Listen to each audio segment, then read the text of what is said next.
In today's episode, we're going to talk about ways you can up your social media game. Enjoy.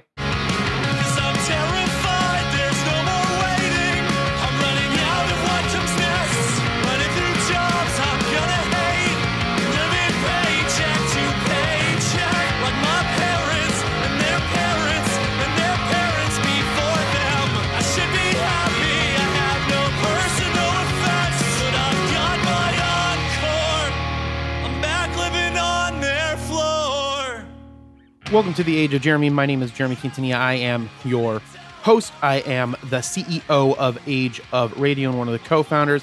I am also one of the co-founders and chief financial officer of 3T Warrior Academy, and I'm also one of the co-founders of and chief financial and operations officer for Blockhead. So needless to say, I spend all of my time working, but we are moving the world forward, and that is the number one goal of why I choose to do that. If you want to follow me, make sure that you follow me on all social media platforms, and you should, because you can see some of the stuff that I am doing, and I can share some of the stuff that I'm doing and working well on my social media channels as well. They are all Age of Jeremy. You can, except for on Twitter, it's Age of Jeremy Q, but you can find me everywhere on LinkedIn, Threads, Instagram, TikTok, Snapchat, and I would love if you would communicate with me on Snapchat. I keep trying to get it going. Just snap me questions whenever you have them, and I'll do my best to answer them. It is like a one-on-one conversation with yours truly. And then also there is a YouTube channel, Age of Jeremy. Right now, it's only these podcasts in audio form, but if you don't want to check these out on a podcatcher, you can go on that YouTube channel and I post these ones. However, other bonus episodes and lo-fi episodes, they are always going to be just on here unless I do a sneak peek on that YouTube channel. So make sure that you follow me on both, I suppose. That being said, what are some of the other things that you can do? Join our Addicted to Podcasting Age of Radio Facebook group. Just go to Facebook, search Addicted to Podcasting. And if you're interested in getting your podcast up and running on our network, we have over 100 shows. Head on over to ageofradio.com. There's a link in the episode description. You can check that out as well. If you are part of our 3T Warrior Academy X Royalty program, oh my God, there's so much stuff that we have going on. We're having our virtual conference this Friday. You should be getting something this week to get your virtual ticket so you can join that bad boy. I'm going to be talking about the metaverse, and I'm going to be talking about the benefits of mindfulness to separate ourselves from the metaverse. So make sure that you come in on and check that out. If you are interested in indexed universal life insurance, there is a link, or go into the 3T Warrior Academy where you can get a 7-day free trial, learn about insurance, learn about cryptocurrency, and learn all about the stuff that we have going on. Oh my God, there is so much stuff. And last but not least, Merlin is launching this week to the waitlisted public. So that is really, really exciting. If you don't know what Merlin is, head on over to merlin.com and check that out. All right, I'm going to take a breath, drink a little coffee. I'm recording this on August 6th, 2023, Sunday. You'll be listening to this on August 8th, probably. I did not get an episode in last week. My sincere apologies. We were traveling in Connecticut.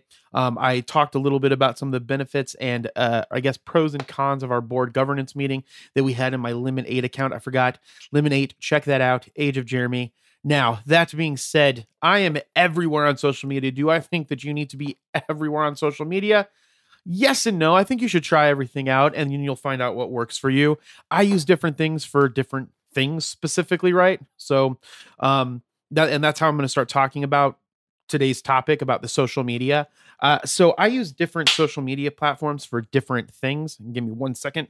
That was a little rest that I use for my microphone, for my, what are those things that move the little cursor around? A mouse? Yeah. It was the wrist for my mouse, the wrist rest for my mouse. All right. So I enjoy doing social media, and I'm going to tell you, I never thought that when social media started getting prevalent, I was for it, and then I was against it, and then I was for it, and then I was against it some more, and then I was for it, and then I was against it some more, and so forth, and so forth, and so forth. And so the point is that there is always going to be pros and cons to doing social media. And Me personally, I like sharing my life and story in social media, so I don't have a problem being transparent on it. I don't just use my social media platforms for business. I use it for everything that's going on in my life to share it with people. And for me, I find enjoyment out of that because I do work a lot, it is a way for me to connect with people in the world um throughout the week. And so that's why I don't have a problem using all of it, but I do different things on different platforms. So let's start off with this specifically for this topic. So I would say that one of the best ways, from my experience, is to do certain things on different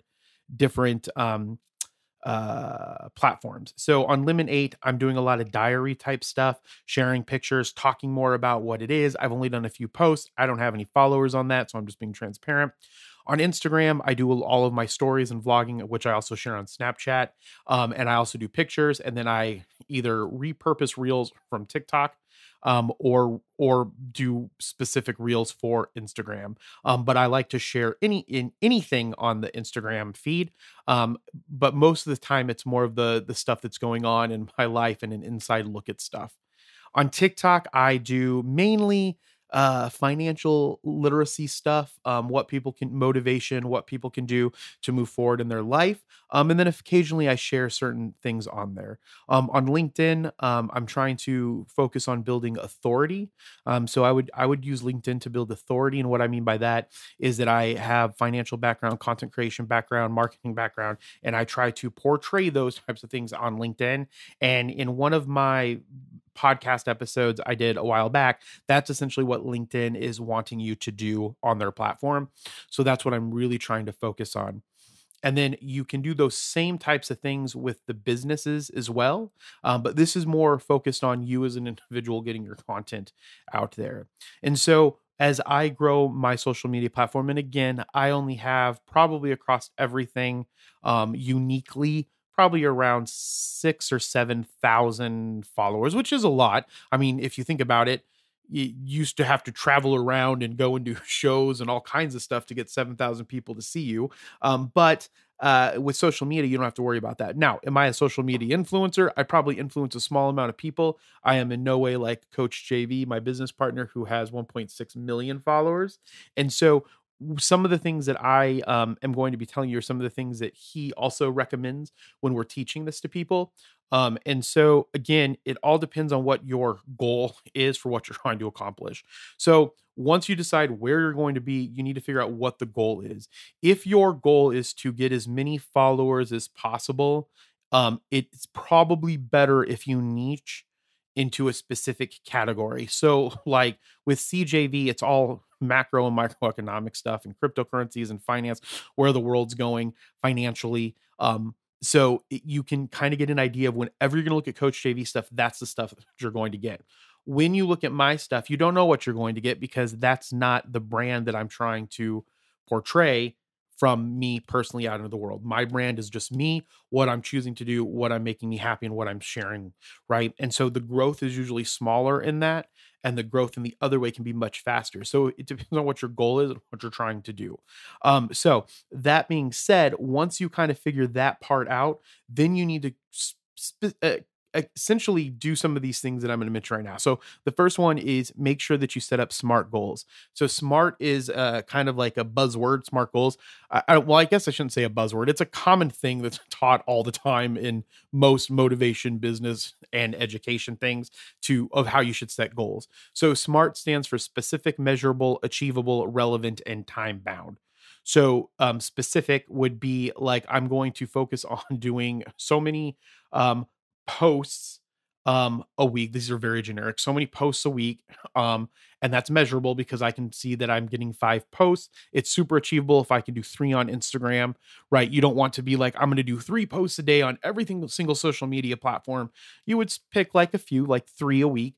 And then relevant, you need to make sure that the stuff that is a relevant goal for what's going on. And then time bound being a week, right? This is a very basic breakdown because obviously we want to do this podcast in a 30, 45 minute time frame.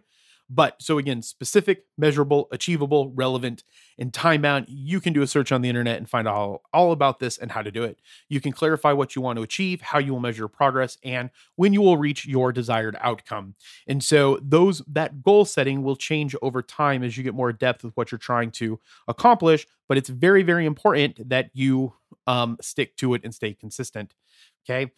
One of the examples that they give in this article that I found, a SMART goal could be increase Instagram followers by 10% in the next 3 months by posting engaging content and using relevant hashtags. That would be an example. Okay. So you write that down and you move forward.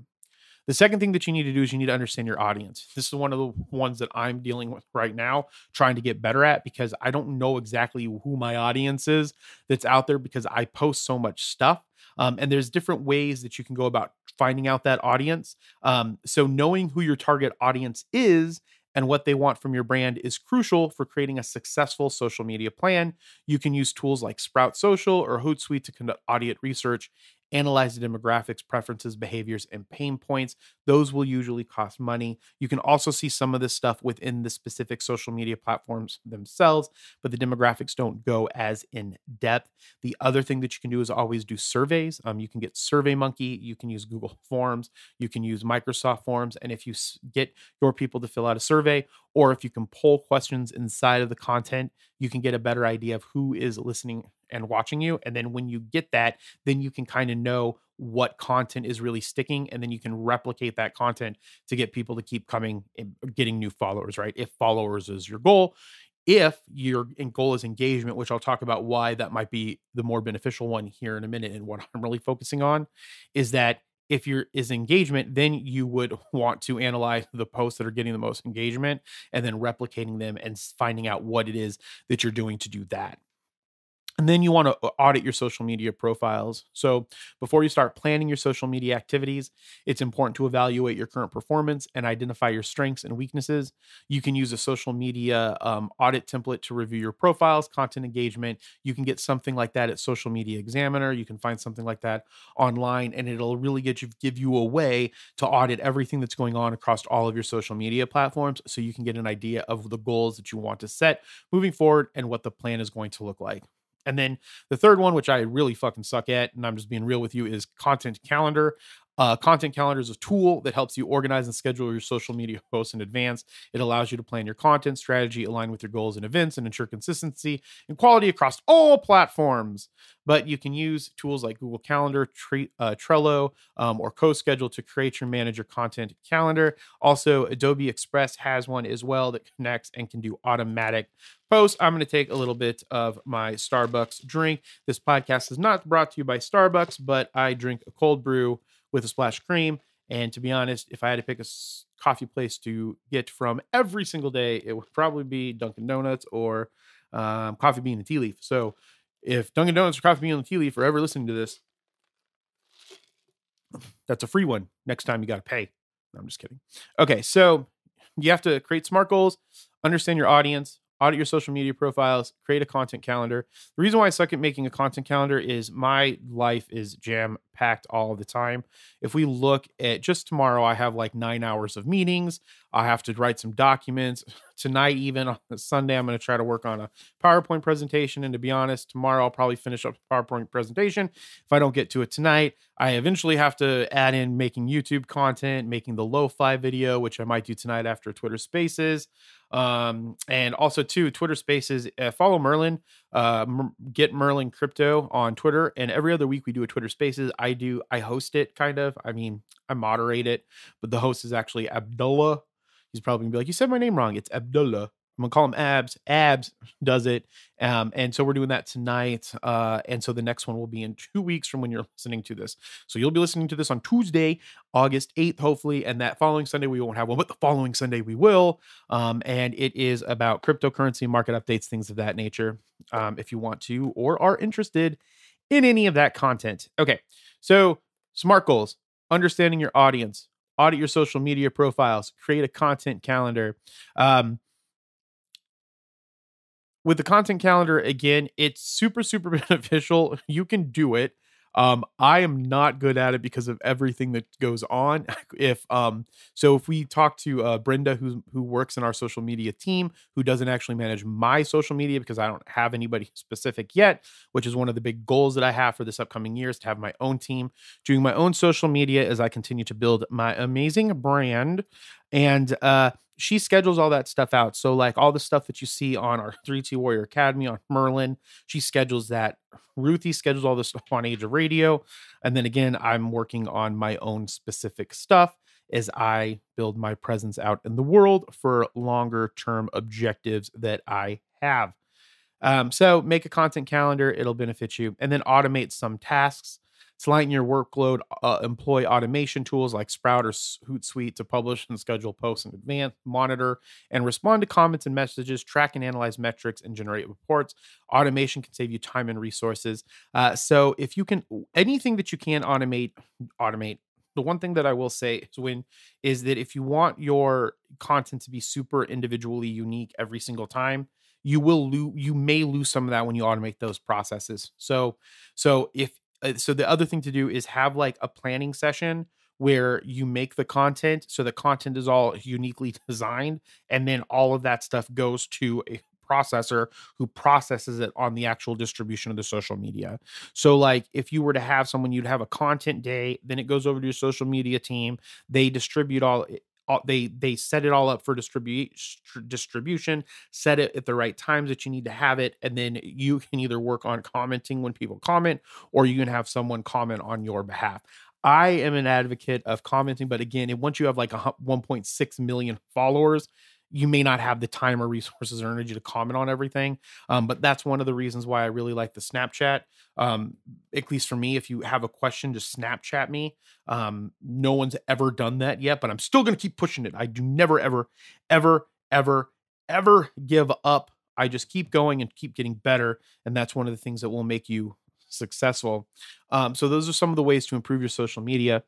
The one thing that I also did want to mention though, is that a lot of people focus on followers, right? That was one of the things that I got caught up into when I first started doing all this, was it was always about getting followers. And now I see that there's more of a benefit in getting engagement. I would rather have 10,000 engaged people clicking, liking, commenting, doing stuff that I can interact with back and are followers of mine that I can influence, right? And I don't mean that in like a negative way, but that's what it would be. Influencing them. When I can influence them, it's a much better interaction. And because the reason is if you can influence people that way, then you will be able to get people to buy the things that you're trying to buy. And that's where the biggest benefit is, and why you want to be doing social media if your goal is to utilize it to make money. So one of the things that you should be focusing on is engagement. And engagement is easier if you do not, I guess, pay to get followers, because on my Instagram or on my TikTok, great engagement. Because I never with Instagram I bought followers, and I explained this on a lo-fi thing. I didn't buy followers. I paid for somebody to help grow the Instagram profile, and it ends up utilizing like fake people essentially to add on to it. And so I've been going through and deleting all of my people on Instagram, and now that engagement is starting to go back up because it's getting to the actual people that are real, that follow me, and then they can engage in the things that I'm saying. So that's one of the things that you have to be mindful of, that it's better to just slowly pace yourself, be consistent, get people, interact with them, and grow that engagement than doing anything else. And so let me see here. Where did it go? Oh, did I close it? I did close it. Hold on one moment while I find what I'm looking for. All right, there it is. I didn't close it. Okay, so this comes from a 13 ways to tackle social media from Hootsuite. And again, if I'll be honest, if Hootsuite wasn't so expensive, I think Hootsuite's ridiculously expensive. I would probably be using Hootsuite. I'm a fan of the content marketing that they put out, and so I utilize them a lot. And so there's an article that I'll link in the link description below that talks about uh optimization for social media, and a lot of this is around it talks about like these five main techniques, right? So the first one's engagement, okay, because that needs to be like the top of mind usually when you're growing. The second is follower growth. The third is conversations. Fourth is accessibility. And five is overall performance. So I'm going to touch on the engagement optimization. And then I think these other ones, I'm going to focus just on the engagement because I think that that's the most important. You can go to this Hootsuite blog and you can look at the rest of it. But I want to talk about engagement optimization because it's one of the things that I'm really working on. And I think it would be really, really benefit for you if you were trying to grow your social media.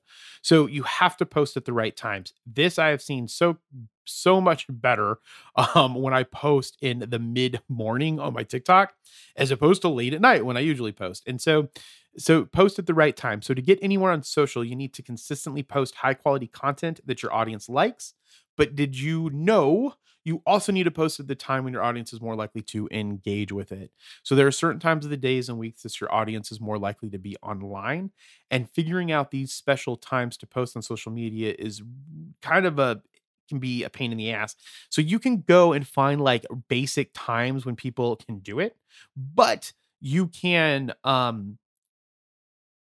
look at your social media accounts now if you've had consistency with stuff, and you can get an idea of when most people are on, and then that's when you can post. So you can either like look and say when's the best time to post and follow that, or you can go on and look at your social media, see when people are most likely engaging with yours, and then replicate that. And that's what I would recommend doing. But like Hootsuite, they have great tools for that. Uh like Hootsuite's social media scheduling. This is one of the reasons why I like Hootsuite. But again, I think that they're a little bit overpriced.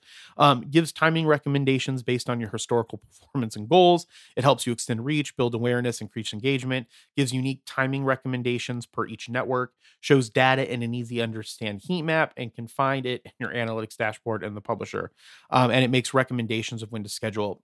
Facebook kind of does that. So if you have a business account and you go to your business.facebook.com, and I think they called it it's called something else like Meta Studio or something like that now, but it's the same thing.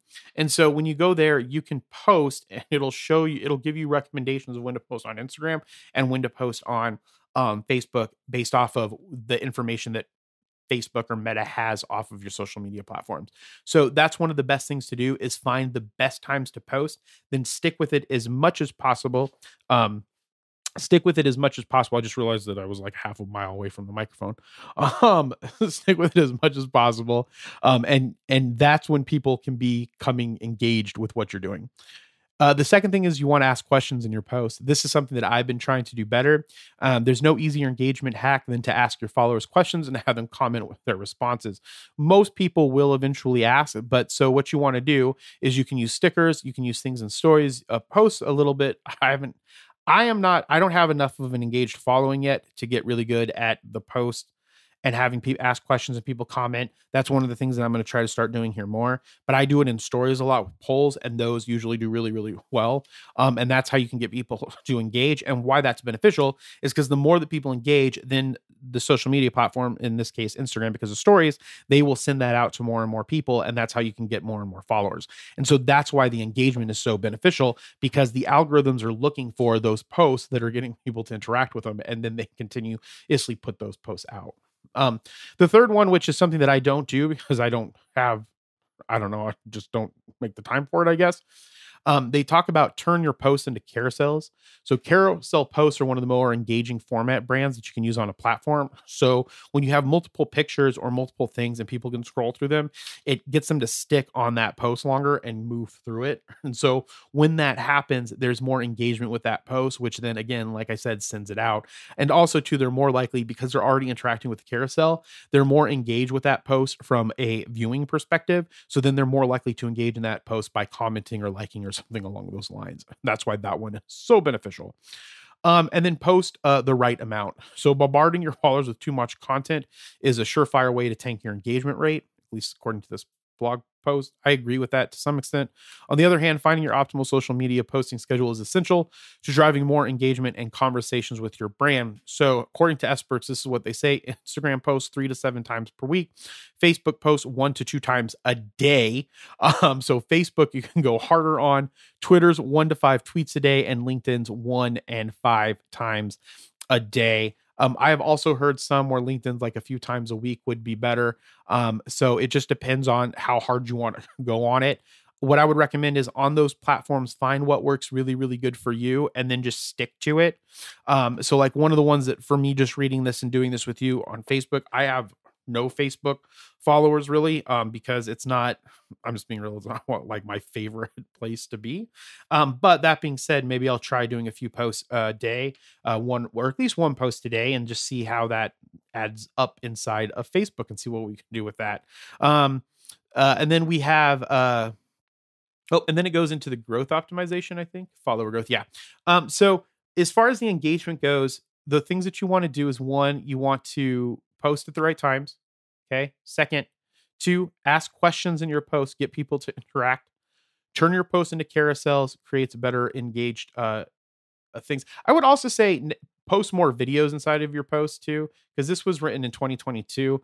Short form content has really taken over the world. So along with carousel posts, post more videos and posts and reels. I think that will also benefit rather than just the images. The more video that you use, the better.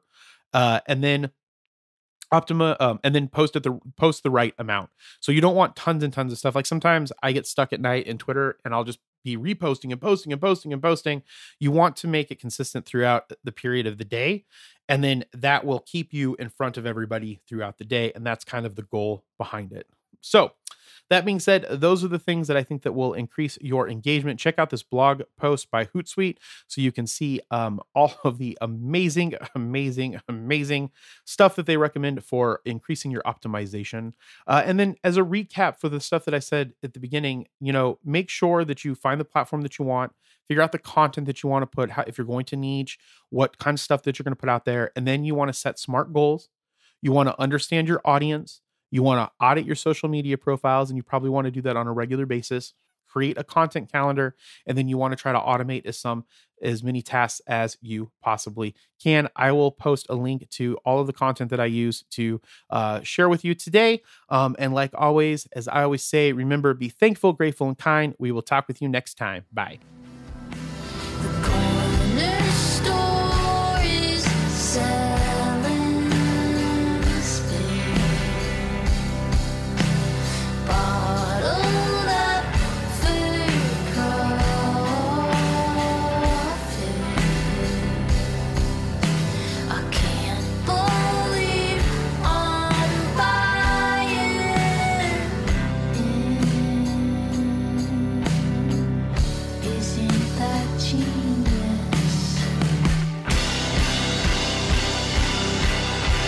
Thank you so much for listening to The Age of Jeremy. If you like this podcast, make sure that you share it with your friends. Make sure that you subscribe to it. Make sure that you like it and rate it wherever you get your podcast. If they allow you to rate it and like it, it will get it in front of more people.